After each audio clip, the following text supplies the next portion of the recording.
नमस्कार दोस्तों, मैं हूं विपिन यादव। हमारे यूट्यूब चैनल पर आप सब लोगों का बहुत बहुत हार्दिक स्वागत है।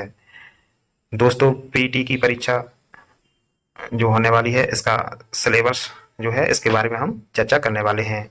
जैसे कि आपके सामने ये दिया गया है, उत्तर प्रदेश अधीनस्थ सेवा चयन आयोग द्वारा आयोजित की जाने वाली प्रारंभिक अर्हता परीक्षा पीईटी का शासन द्वारा अनुमोदित पाठ्यक्रम। इसमें जो है ना, प्रश्नों की संख्या 100 रहेगी और प्रत्येक प्रश्न 100 नंबर का ही रहने वाला है इसमें। तो है ना, और परीक्षा की अवधि जो है वो 2 घंटा आपको टाइम इसका मिलने वाला है। तो इसके बारे में हम जान लेते हैं क्या क्या तो सब्जेक्ट नंबर इसमें एक पर रहेंगे। आता है हमारा भारतीय इतिहास। भारतीय इतिहास से हमें 5 अंक मिलने वाले हैं। ठीक है, तो इसमें ये चीज हमें देखनी है, सिंधु घाटी की सभ्यता। सिंधु घाटी की सभ्यता ये जैसे कि ये सिंधु नदी के किनारे फली फूली है। सभ्यता जितनी भी हैं सभी नदियों के किनारे ही विकसित हुई हैं। जैसे मिस्र की सभ्यता नील नदी के किनारे, मेसोपोटामिया की सभ्यता दजला और फरात नदी के किनारे, चीन की सभ्यता येलो नदी के किनारे, ऐसे ही भारत की सभ्यता सिंधु नदी के किनारे पाई गई। इसलिए इसे सिंधु घाटी की सभ्यता के नाम से जानते हैं। इसका कार्यकाल अगर देखा जाए तो 2520 से 1750 बीसी तक माना जाता है। और अगर इसके क्षेत्रफल के बारे में बात करें तो पूर्व से पश्चिम तक 1600 किलोमीटर तथा उत्तर से दक्षिण तक 1400 किलोमीटर तक फैला है। ठीक है, और इसमें आपको और भी थोड़ा डिटेल में जानना है, जैसे मोहनजोदाड़ो, हड़प्पा, लोथल जैसी जगहों पर क्या क्या साक्ष्य मिले, यहाँ पर क्या क्या फसल होती थी, इन सब चीजों के बारे में आपको जानना है। इसमें आपको जानना है सिंधु घाटी की सभ्यता के बारे में आपको मैंने बता दिया है। इसका वैदिक संस्कृति, वैदिक संस्कृति इसकी शुरुआत आर्यों ने की थी। एक ग्रामीण सभ्यता है और इसमें लोगों को लिपि का ज्ञान नहीं था। इसके बारे में आपको थोड़ा डिटेल में और जानना है।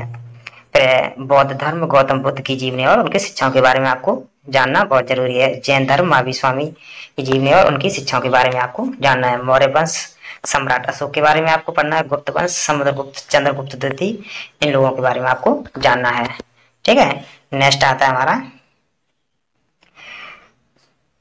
हर्षवर्धन, राजपूत काल, है ना, सल्तनत काल, मुगल सम्राट, मराठा, ब्रिटिश राज्य का अभ्युदय एवं प्रथम स्वतंत्रता संग्राम, ब्रिटिश राज्य का सामाजिक आर्थिक प्रभाव।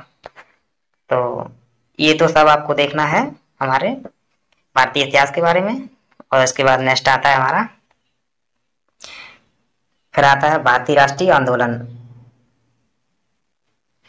सॉरी, भारतीय राष्ट्रीय आंदोलन, इंडियन नेशनल मूवमेंट। इसमें जो है ना, हमको जो देखना है ये भी हमारा 5 नंबर का ही होने वाला है।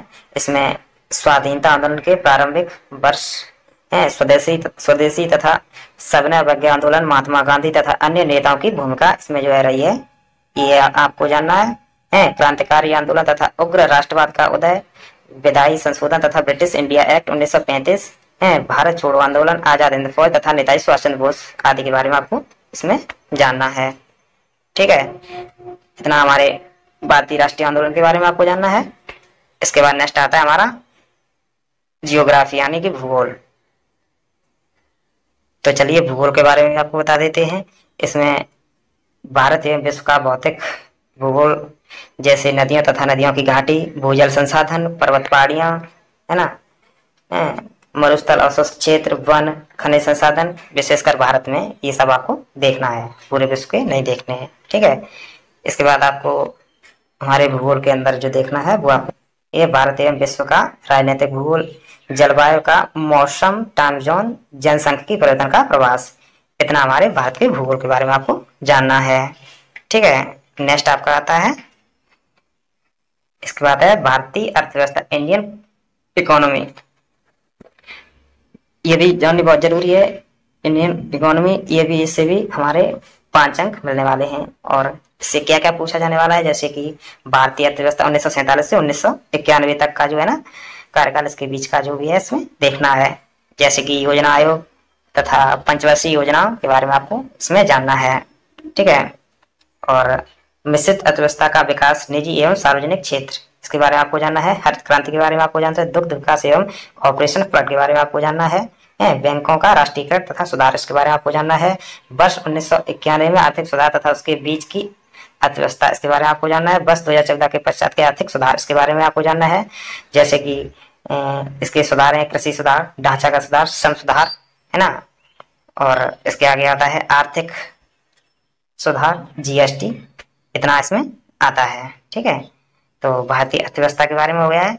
इसके बाद नेक्स्ट आता है भारतीय संविधान एवं लोक प्रशासन, इंडियन कॉन्स्टिट्यूशन एवं पब्लिक एडमिनिस्ट्रेशन। ठीक है, इससे भी हमारे 5 अंक मिलने वाले हैं आप लोगों को, इस पर भी ध्यान से देखना है। तो इसमें हमारा आता है भारतीय संविधान। भारतीय संविधान के बारे में आपको थोड़ा डिटेल से जानना बहुत जरूरी है। जैसे कि भारतीय संविधान की मुख्य विशेषता है, इसमें आता है इसमें आता है राज्य के नीति निर्देशक तत्व है, मौलिक अधिकार एवं कर्तव्य, है ना, संसदीय प्रणाली, संघीय प्रणाली एवं संघ एवं केंद्र शासित प्रदेश, केंद्र राज्य संबंध, है ना, न्यायिक ढांचा, सर्वोच्च न्यायालय, उच्च न्यायालय, इसके बारे में आपको जानना है ना। तो ये चीज है हमारे भारतीय संविधान एवं लोक प्रशासन के बारे में। और इसके बाद जिला प्रशासन, स्थायी निकाय, पंचायती राज संस्थाएं, ये भी इसी में मेंशन है, इसे भी आपको देखना है। ठीक है, इसके बाद हमारा आता है सामान्य विज्ञान, जनरल साइंस में इसमें भी हमारे 5 अंक मिलने वाले हैं, तो इसे भी हमें छोड़ना नहीं है, अच्छे से देखना है। ज़्यादा डिटेल में इसमें नहीं पूछा जाएगा, तो नॉर्मली प्रश्न होते हैं जैसे कि प्रारंभिक भौतिक विज्ञान, प्रारंभिक रसायन विज्ञान, प्रारंभिक जीव विज्ञान, ये सब जो है ना हमें इसमें देखना है, इससे भी हमारे 5 अंक मिलने वाले हैं। ठीक है, तो इसके बाद नेक्स्ट आता है प्रारंभिक अंकगणित है, एलिमेंट्री अर्थमेटिक।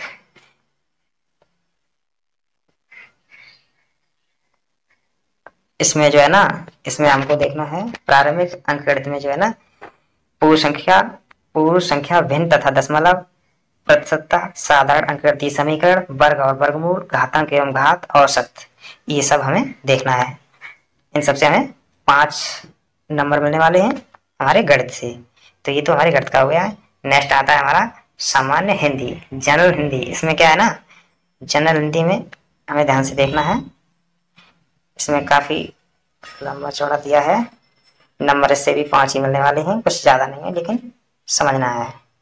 सामान्य हिंदी में जैसे कि संधि है, विलोम शब्द है, पर्यायवाची शब्द है, वाक्यांशों के लिए एक शब्द है, लिंग है, संस्कृति, भिन्नार्थक शब्द है, मुहावरे, लोकोक्तियां, सामान्य शुद्धियां, लेखक और उनकी रचनाएं, गद्यांश एवं पद्यांश दोनों से आपको देखना है।